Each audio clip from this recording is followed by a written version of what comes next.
Harish Srivastava BJP के प्रवक्ता मेरे साथ जुड़े हुए हैं। सुधांशु वाजपेयी कांग्रेस के प्रवक्ता, अनुराग भदौरिया समाजवादी पार्टी के प्रवक्ता हैं, डॉक्टर राजाराम त्रिपाठी किसान नेता हैं, डॉक्टर बीरपाल सिंह साहब एग्रीकल्चर इकोनॉमिक एक्सपर्ट हैं और अंकित गुप्ता चेयरमैन हैं CII यूपी के। स्वागत है आप सभी का।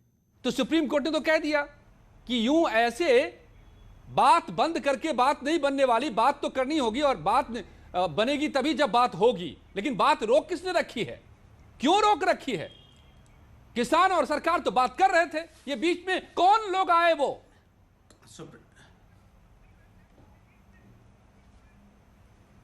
बीच में देखिए, मेरा निवेदन है कि मामले को कानूनी रूप से समझें। किसान संगठनों की ओर से और कानून विशेषज्ञों की ओर से इन तीनों कानूनों की वैधता को लेके याचिकाएं लंबित थी। क्या ये कानून धारा 145 के अनुबंध 3 के तहत वास्तव में संसद के अधिकार क्षेत्र में थे अथवा नहीं? अगर माननीय सुप्रीम कोर्ट इस पर सुनवाई करके फैसला दे देता और यदि ये सिरे से ही ये कानून बनाने का अधिकार पार्लियामेंट को नहीं है, ये बात अगर आगे आएगी तो ये जो 33 किसान इस आंदोलन में अपनी जान दे दिए, इनकी हत्या किसके सिर पे आएगी, ये सोचने की बात है।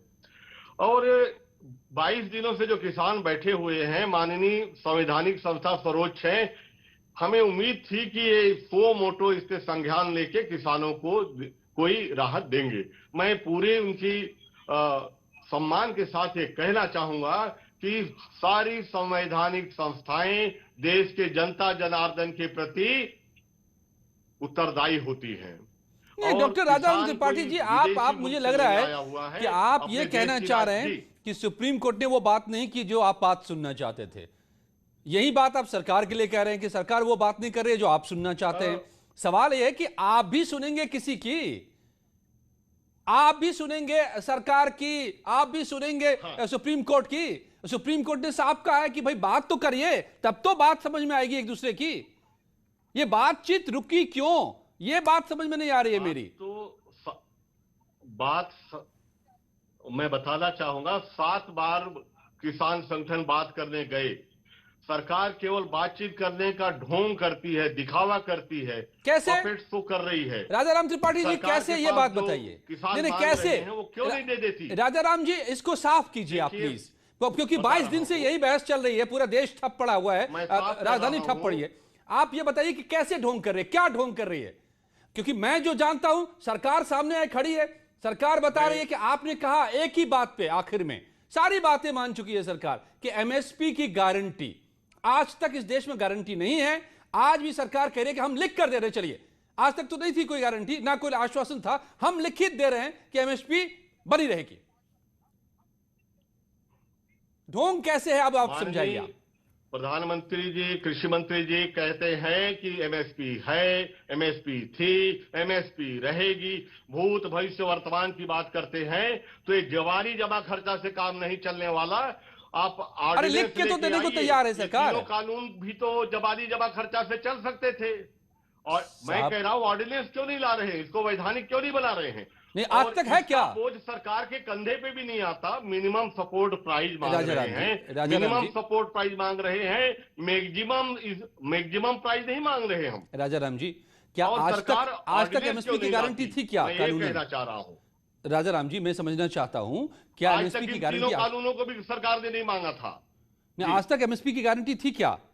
सुनिए, मैं बार बार कह रहा हूं कि हाँ, वहीं पे आ रहा हूं, आप बात को समझिए। अगर मंडी में खरीदी होती, सरकारी खरीदी होती, तो MSP गारंटी थी। अब आप कारपोरेट को ला रहे हो, अब मंडी खत्म कर रहे हो, और उस मंडी में खत्म कर रहे हो तो MSP की गारंटी दीजिए। राजाराम जी, कितनी मंडी में खरीद होती रही है आज तक? 6%? जी, 6%? हाँ, 7%। मैं वही कहना चाहता हूं, बहुत अच्छा पॉइंट आपने कहा है। नहीं, तो फिर क्या गारंटी रही है, क्या बदल रही है सरकार जो इसको आप कह रहे हैं कि बदल दे? मेरा केवल 15 सेकंड सुनेंगे जी? 15 सेकंड जी, 1 मिनट भी नहीं। मैं ये कह रहा हूं कि 6% सरकार खरीदती थी, 94% व्यापारी खरीदते थे। तो व्यापारियों के टेट से, व्यापारियों के गले से अगर किसानों को न्यूनतम समर्थन मूल्य चला जाता है तो इससे सरकार की छाती क्यों फट रही है? सरकार व्यापारियों के साथ खड़ी हो रही है, किसानों के साथ खड़ी क्यों नहीं दिख रही है? डॉक्टर वीरपाल सिंह साहब, मुझे लगता है नहीं, मुझे लगता है, देखिए मुझे तो राजाराम त्रिपाठी जी बात समझ में आ रही है। राजाराम जी, डॉक्टर राजाराम त्रिपाठी से मुझे आखिर में बात करनी होगी। अंकित जी माफ कीजिएगा, सभी लोग नहीं, माफ कीजिएगा सभी लोग, किसान नेता के तौर पर बैठे हुए मेरे साथ डॉक्टर राजाराम त्रिपाठी जी। देखिए सारी बातें सामने आ रही है कि दुनिया में दूसरे नंबर का उत्पादन करने वाला किसान दुनिया में सबसे गरीब क्यों है, और उसकी वजह यही है कि आज तक उनको उनका मुनाफा नहीं मिल पाया और बाजार को इसलिए लाया जा रहा है कि मुनाफा मिले। डॉक्टर राजाराम त्रिपाठी, पहले की व्यवस्था को बनाए रखकर, क्या ये बात जब कल पीएम मोदी आपको कहेंगे तो आप सुनेंगे, मानेंगे? आ जाओ राजाराम जी, 3.5 लाख किसान इस देश में आत्महत्या कर चुके हैं, खेती आईसीयू में पड़ी है।